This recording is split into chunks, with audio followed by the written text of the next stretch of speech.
Hi, I'm Courtney. I'm a senior at NAU this year. I only have 3 classes left in my Bachelor's of Public Administration, and I plan to graduate in December.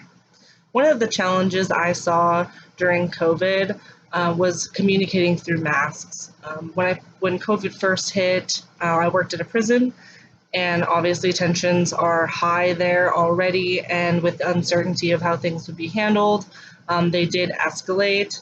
And once masks were introduced, it was really hard to communicate effectively when most of your face is covered, and you do rely heavily on nonverbal cues. And to try and not look intimidating with a mask on is pretty difficult. You can't see people's smiles, you can't read their face and tell if they're joking. So that did lead to some awkward situations there.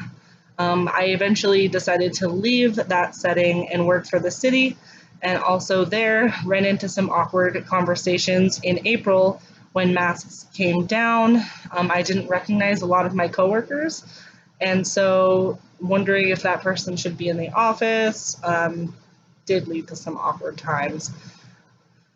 One of the communication challenges that I faced, I had a hard time hearing before COVID, and once masks were introduced, I found myself not wanting to join conversations because I would worry that I would embarrass myself if I asked what too many times or had to repeat myself too many times, and eventually everyone starts to get frustrated.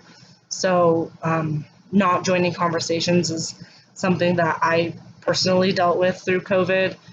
Um, One of the changes in terms of communication that I would like to see continue, I really have enjoyed the flexibility of online courses.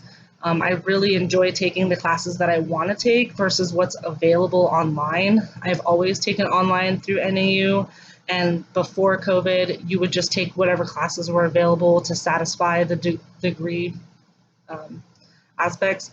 So now I can take the classes that I'm actually interested in versus what's just available.